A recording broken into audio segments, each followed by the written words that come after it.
तशरीफ लाए हैं कि हमको हमारे वोट की अहमियत क्या है और पूरी तरीके से वोटिंग करने का मकसद क्या है, ये चीज़ आप तमाम लोगों के सामने बयान करने के लिए मौलाना यहाँ तशरीफ लाए। मैं आपका तहे दिल से शुक्रिया अदा करता हूँ।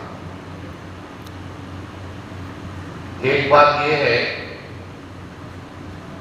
कि हम लोग कई ऐसी चीज़ें हैं जिससे सियासी तौर पे पीछे हैं। पहली बात तो पूरी तरीके से मुकम्मल सियासी शऊर की कमी है।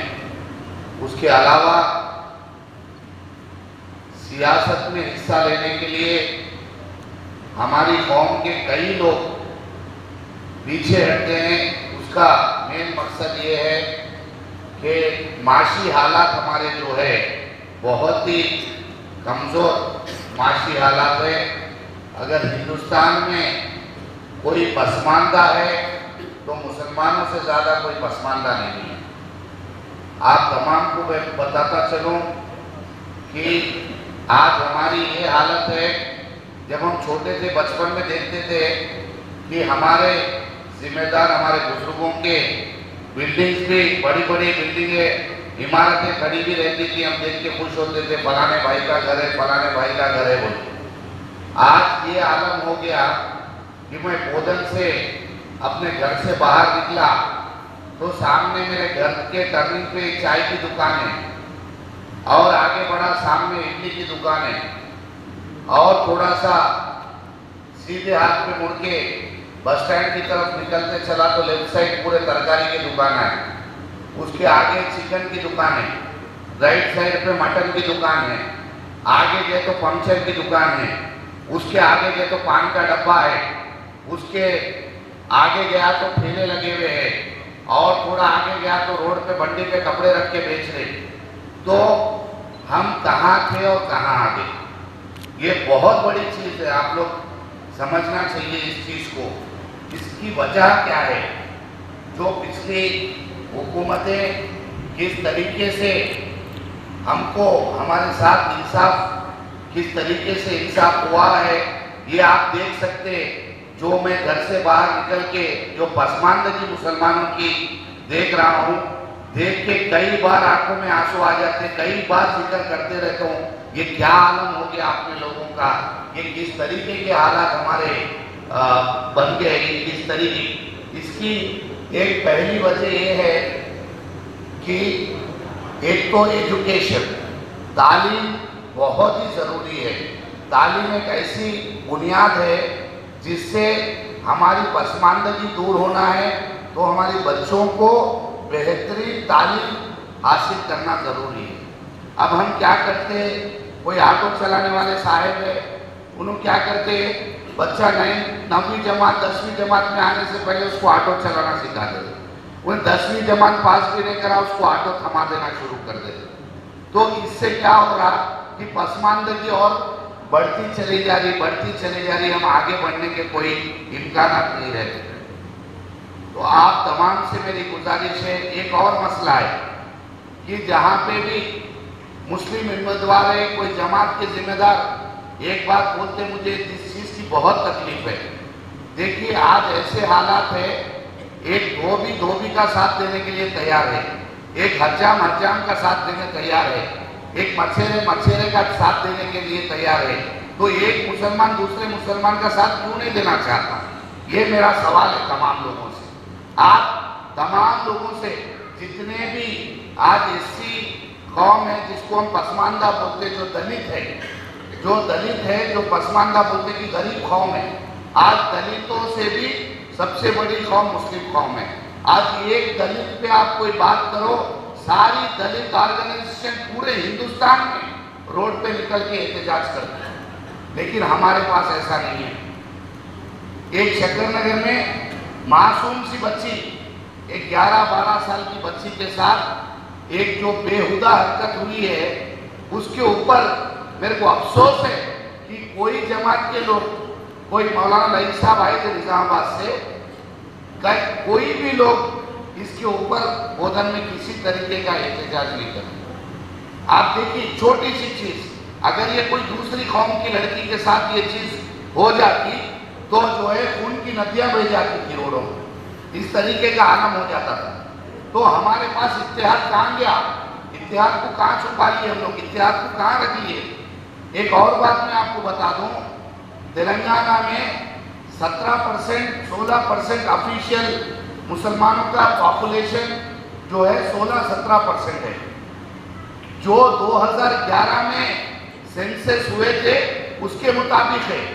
लेकिन ये जो मरकजी हुकूमतें 2014 के बाद आई है वो सेंसस नहीं कराई।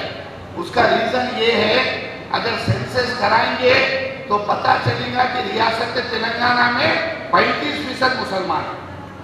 तो वो कराने से घबरा रहे कि हम ऑफिशियल पेपर पे आ जाएंगे कि 35% ये रियासत में मुसलमान आबादी है, यहाँ पे ये रियासत में ये कौम के लोग इतने मौजूद हैं। तो उनको कंपल्सन हो जाता कि तमाम चीज़ों में हमको भी रिजर्वेशन देना पड़ेगा। तो ये चीज़ को छुपाने के लिए आज तक के 2011 के बाद ऑफिशियल सेंसस हिंदुस्तान में कोई रियासत में नहीं कराए गए। आप तमाम को बताता चलूं कि तेलंगाना रियासत में 30% तक मुसलमान मौजूद है। और मैं आपको एक छोटी सी बात बता दूं कि तेलंगाना के देहातों में जहाँ पे 30% मुसलमान मौजूद है, अल्हम्दुलिल्लाह आप तमाम लोगों की दुआओं से सिर्फ एक ही एमएलए हुए। जबकि 30% मुसलमान है तो कम से कम हमारे 40 एमएलए 35 एमएलए ये रियासत में कम से कम रहना चाहिए। तो मैं एक ही एमएलए हूँ। और आपको बता दूं कि दिगर जमाते हैं, दिगर कौम के लोग हैं जिनकी आबादी 3.5% है रियासत तेलंगाना में, और उनके एमएलए 58 एमएलए 58, जिनकी आबादी 3.5% है और उनके एमएलए रियासत तेलंगाना में 58 एमएलए है। बड़े अफसोस की बात है, पहले तो हमको कोई जमात से टिकट नहीं दिया जाता। जब टिकट देने की बारी आई तो वहां पे कोई ऐसे सरमाएदार उम्मीदवार हमारे मौजूद नहीं है। जब तक ऐवान में आपकी नुमाइंदगी नहीं रहेगी तो हमारी हिफाजत कौन करेगा? जमहूरियत में ऐवान में हमारी नुमाइंदगी होना बहुत ही अहम है। जिस तरीके से मौलाना बोले, हिंदुस्तान में ऐसे हालात हो गए कि चेहरा रख के कोई इंसान रात में बाहर गया तो घर वाले परेशान हैं कि वो महफूज घर वापस आ पाएंगे या नहीं आ पाएंगे। इसका रीजन ये है, उत्तर प्रदेश, हरियाणा, बिहार में वहाँ पे जहाँ पे फिरका परस्त ताकतें हुकूमत चला रही है, वहाँ पे किस तरीके से जुल्म किया जा रहा है आप देखिए। आजम खान साहब उत्तर प्रदेश में आपको, आपकी अहलिया को, आपके बच्चे को, सबको अंदर कर दिए। कई लोगों को इल्म देने वाले कई एजुकेशन यूनिवर्सिटीज है। एक मुसलमानों के बहुत बड़े लीडर है आजम खान साहब ने। यहाँ पे महाराष्ट्र में नवाब मालिक साहब को 1990 में आपके ताल्लुकात अंडर वर्ल्ड के साथ थे बोल के 4 साल से उनको जेल में बंद कर दिया गया। जहाँ पे इस तरीके की हुकूमतें हैं, जहाँ पे फिरका वाराना ताकतें हुकूमत कर रही है, वहाँ पे हमको ये चीज़ देखने को मिल रही है। किस तरीके का दहशतगर्दी का माहौल बना के हमको डराया धमकाया जा रहा है। मेहरबानी करके अल्लाह रब्बुल इज़्ज़त हर किसी को अक्ल सलीम दिए हैं, तो आप तमाम लोगों को सोचने की ज़रूरत है। देखिए, एक मुस्लिम भाई की मदद करने के लिए आपको शर्मिंदा होने की ज़रूरत नहीं है। आप जो है हमारी ताकत बनना चाहिए, आप एक दूसरे की ताकत बनना चाहिए। आप बल्कि आगे आके हिम्मत के साथ, हम आपके साथ है, आप आगे बढ़िए। एक छोटे से अगर कोई बनिए की दुकान है, मामूली सी बात है, कोई बनिया कम्युनिटी के आदमी खड़े हुए हैं इलेक्शन में, तमाम कौम एक हो जा रही उनकी, और आगे पीछे पड़ के मट्टी पलीद हो जा रहे, मर मिट जा रहे कि भाई हमारे आदमी को लेके आना है, हमारे आदमी को लेके आना है, मैं धोबी हूँ, हमारे कौम के आदमी को नहीं देते क्या? इस तरीके की लड़ाई वो लोग चालू कर दिए। तेलंगाना में आप लोग देख सकते हैं कई जगह पे कोई बकर कसाब है, बकरे पालने वाले यादव कम्युनिटी के लोग हैं, वो तमाम लोग एक इकट्ठे हो जा रहे हैं। लेकिन हमको क्या हुआ है, ला इलाहा इल्लल्लाह मुहम्मद रसूलुल्लाह का कलमा पढ़ते हुए कई जमातें, कई चीज़ें, उसके ऊपर मैं नहीं जाना चाह रहा, लेकिन हम तमाम लोग अल्हम्दुलिल्लाह मुसलमान हैं। तो मेरी आप तमाम से अदबन गुजारिश है कि आप अपने वोट के हक का इस्तेमाल कीजिए। जो सेकुलर जमात है, जैसे रियासत तेलंगाना में पिछले 10 साल से आप लोगों की दुआ से एक जमात यहाँ पे काम कर रही है, लेकिन मैं आपको एक छोटी सी बात बता दूं कि महाराष्ट्र रियासत हमारा बॉर्डर है, हमारे 5-7 किलोमीटर में मौलाना महाराष्ट्र है। महाराष्ट्र में कुर्बानी देने के लिए महाराष्ट्र के लोग बोधन आके, बांसवाड़ा आके, निजामाबाद आके कुर्बानी दे के जा रहे हैं। ऐसी हालत हो गई कि हम हमारी ईद है वो भी हम खुलेआम नहीं मना सकते, उस पर भी पाबंदी लगा दी गई। तो आप सोचिए किस तरीके का माहौल है। लेकिन अल्हम्दुलिल्लाह रियासत तेलंगाना में हर तरीके से मुसलमानों की यहाँ पे हिफाजत की गई, हर तरीके से। कोई एक छोटा बाल बराबर का ऐसा हादसा किसी के साथ पेश नहीं आया कि मॉब लिंचिंग की गई, किसी को मारा गया, किसी को तोड़ा गया। इस तरीके से कोई भी ऐसा, ये गंगा जमनी तहजीब की जो मिसाल रियासत तेलंगाना में यहाँ पे आज 10 साल से आपको देखने में मिल रही है। मैं कोई जमात की तारीफ करने नहीं आया, यहाँ पे कुल जमाती इजलास है, आपका वोट का हक आपको इस्तेमाल करना है, लेकिन इसके साथ साथ हमारी नुमाइंदगी भी बहुत ज़रूरी है। आप तमाम लोगों को इत्तेहाद के साथ आगे चलना बहुत ज़रूरी है। इस तरीके का माहौल बन चुका है कि अगर एक मुसलमान उम्मीदवार है कि तमाम सियासी ताकतें, तमाम फिरका परस्त ताकतें कोशिश सिर्फ ये कर रही है कि इनकी जमात में फूट डालो, भाई इनको एक होने मत दो। एक साहब हमारे यहाँ पे, एक बीजेपी पार्टी के साहब है, उनका स्टेटमेंट आ गया कि भाई शकील साहब जीतने वाले हैं, तमाम हिंदू एक हो जाइए। तो इस तरीके की बातें, माहौल को खराब करने की, दहशतगर्दी पैदा करने की बातें। लेकिन अल्हम्दुलिल्लाह एक सच्चा मुसलमान यहाँ 10 साल से आप तमाम लोगों की दुआओं से, हिंदू, मुस्लिम, क्रिश्चियन, सिख, तमाम लोगों के वोट से आज 10 साल से इख्तिदार में रह के एक बाल बराबर का छोटा सा हादसा बोधन में कभी पेश नहीं आया। कभी ये 10 साल से मैं एमएलए हूँ यहाँ पे, कोई ऐसी छोटी सी हरकत कि भाई हिंदू मुस्लिम का कोई मामला हो गया या कोई ऐसी फिरका वाराना वारदात हो गई, ऐसा कोई मामला पेश नहीं आया। अल्हम्दुलिल्लाह लॉ एंड ऑर्डर मेंटेन करते हुए तमाम लोगों को कि भाई अल्लाह ना करे कि ये तहमत लग जाए कि भाई एक मुसलमान है यहाँ पे और देखो यहाँ पे कैसा आलम है, हमको इस तरीके से हम पे जुल्म किया जा रहा है, ये कोई भी नहीं बोल सकता। आज तमाम लोगों को एक इंसानी तरीके से, एक इंसानियत के तरह हम लोग आगे चलते हुए जा रहे। 10 साल से यहाँ पे कोई ऐसा हादसा नहीं हुआ। अल्हम्दुलिल्लाह रियासत तेलंगाना में भी हर तरीके से तमाम जमातों की हिफाजत होते हुए ये हुकूमत आगे चल रही है।